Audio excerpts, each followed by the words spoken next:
We go straight in to working with a holistic understanding of the human being, of body, soul and spirit, of a being that has a physical body and subtle bodies. And I'm very aware of the importance of understanding the subtle bodies, the subtle energy, because actually that really influences us a lot more than you might think. And I know it through my Chinese medicine, of course. With Chinese medicine, you're working with the energy of the body. This process-oriented psychology has been developed by Arnold Mindell and associates. He was a physicist and went to Zurich to study physics, actually. And he came across the work of Carl Jung. Carl Jung, the red book. He's a famous psychotherapist and has written and influenced the field greatly. He does a depth psychology. And Arnold Mindell became fascinated with his work and actually started to study and became very involved in the Jungian Institute. But at the time, this was in the 70s, he was being influenced by Eastern spirituality and, of course, his physics, which is now the spearhead, really, for the changing paradigm that I spoke of before. Because we're coming to understand as a collective that the matter that we've seen and studied and examined so thoroughly with Newtonian science is wonderful, but it's only part of the story. There's also the whole realm of energy and the movement of and the way in which energy changes and the way in which subatomic particles can move from being a particle to a wave, and they behave completely differently to the material world that we've studied. I don't know if any of you have seen What the Bleep or the films. Anyone? Yeah? And this approach Arnold Mindell was familiar with. And so he's brought that to his process-oriented psychology, an understanding of quantum physics, an understanding of Eastern spirituality and Taoism particularly, which is understanding that there's a law in the universe that has a wisdom about it that actually organises everything, nature and us, and that the Tao is the, what's the expression? The Tao is a mystery, but it's a force that can be felt and known, but not pinned down. So that's part of process-oriented psychology. And then the other is growing out of the whole tradition of psychology. So Freudian work and Jung's work and Gestalt and other things have come into the influence and have influenced process-oriented psychology.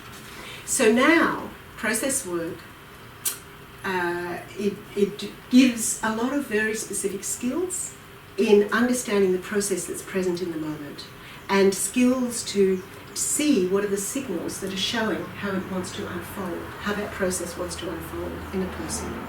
So we learn those throughout the training program.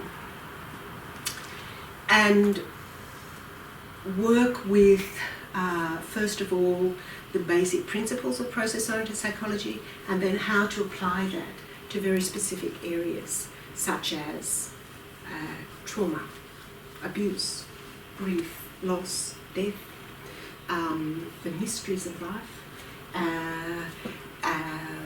addictions, working with addictions, how to work with the sorts of things that come into a practice, actually, and that are affecting us all in our daily lives. So, process-oriented psychology is a very important part of our work, but it's not all we do at Metavision. So, we're always working with an understanding of the human being as fully as possible. And for this, we also draw on the work of Rudolf Steiner, who was a philosopher and teacher at the beginning of the 20th century. And he showed how the subtle bodies evolve and transform through our life, so that we metamorphose really throughout life, through the stages of life. So we look at biography through this lens, and we see how different stages of life mirror each other, and how the difficulties we might have, for example, in our late adolescence, late teen years, might show their head again in the early 40s, and we can work with those, with that mirroring in a very constructive way.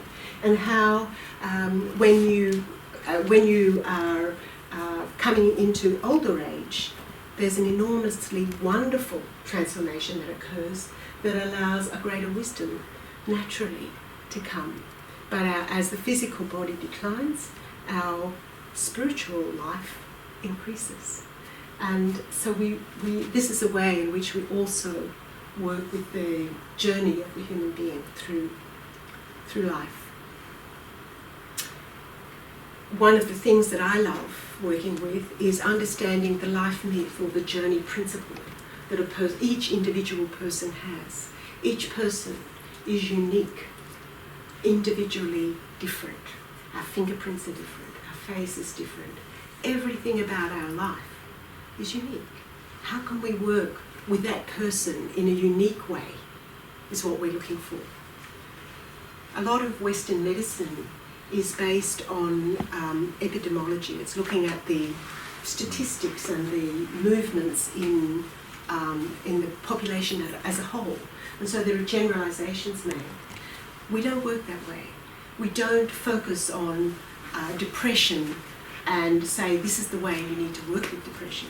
Rather, we see what's going on for that individual person as opposed to this individual person.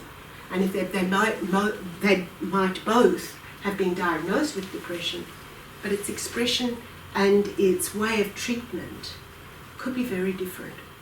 And that's what we learn to unfold and understand. It's very exciting, really.